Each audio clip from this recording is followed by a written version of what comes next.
حکم پہلے باپ کا مانو، خدمت پہلے ماں کی کرو، شریعت کے ضابطے بتا رہا ہوں۔ اماں خدمت زیادہ کرتی ہے بچوں کی۔ اب میں اکثر مثال دیتا ہوں، میں کہتا ہوں جب گلے میں اماں پاؤڈر ڈال دیتی ہے نا، بچے کو نہلا دہلا کے خوشبو لگا کے بڑا پیارا، اس وقت وہ بیٹا بھی ہوتا ہے، پوتا بھی ہوتا ہے، بھتیجا بھی ہوتا ہے، بھانجا بھی ہوتا ہے، اور جب پیشاب کر دے پھر کس کا ہے؟ ماں کا۔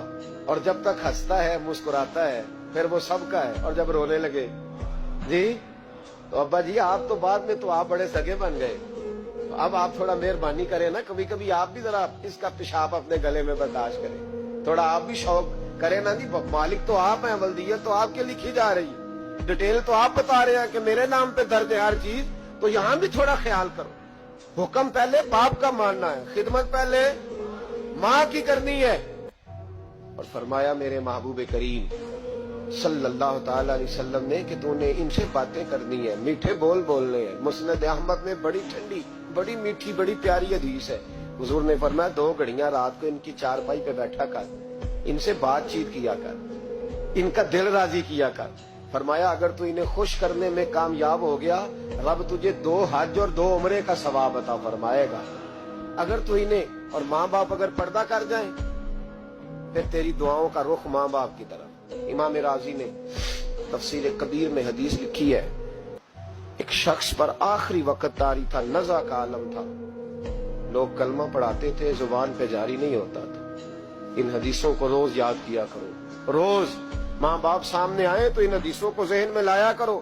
کلمہ اللہ کا ذکر ہے، زبان پہ جاری نہیں ہو رہا کلمہ، لوگ محبوب کریم علیہ السلام کے حضور ہے، یا رسول اللہ بندہ مسلمان ہے پر کلمہ نہیں جاری ہوتا۔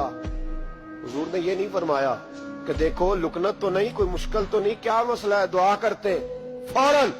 امام راضی نے لکھا ہے نبی پاک نے فوراً فرمایا پتہ کرو اس کی ماں زندہ ہے؟ یا رسول اللہ ہے۔ فرمایا بلاؤ۔ اماں آئی بڑی پریشان، 2 گلیاں چھوڑ کے رہتی، فرمایا تیرا بیٹا ہے؟ تو ماں نے مصطفیٰ کا چہرہ دیکھا تو رو پڑی، کہنے لگی حضور میرا ہی ہے۔ فرمایا تو ناراض ہے؟ اماں کہنے لگی حضور بڑی ناراض ہوں، اس نے بڑے ظلم کیے، بڑی زیادتیاں کی میرے ساتھ، یا رسول اللہ صلی اللہ علیہ وسلم بڑا ستایا۔ بابو فرمانے لگے چل معاف کر دے، تو معاف کرے گی تو روح نکلے گی، تو معاف کرے گی تو کلمہ طیبہ جاری۔ کہنے لگی حضور میں کبھی معاف نہیں کرتی۔ دنیا میں کسی کو آگ کا عذاب دینا حضور نے جائز نہیں رکھا، اسلامی سزاؤں میں اس سے اکثر جگہ پہ منع فرمایا، لیکن یہاں میرے محبوب نے فرمایا لکڑیاں لاؤ، بوڑھی کے سامنے لکڑیاں لاؤ، کیا کرنا ہے؟ فرمایا جس کی ماں ہی ناراض ہے میں اسے زندہ جلا دوں گا، لاؤ لکڑیاں۔ صحابہ اٹھ کے جانے لگے، ابھی 2 آدمی دروازے سے بھی نہیں نکلے تو بول پڑی، کہنے لگی نہ حضور سے جلایا نہ جائے، حضور جلانا نہ۔ فرمایا چل معاف کر دے، 3 دفعہ بولی، کہنے لگی میں نے معاف کیا، میں نے معاف کیا، میں نے معاف کیا۔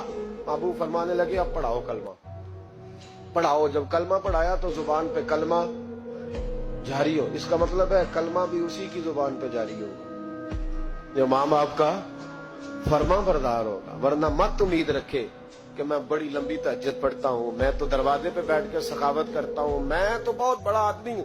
اپنے ماں باپ کی طرف دیکھیں، ان کا خیال فرما۔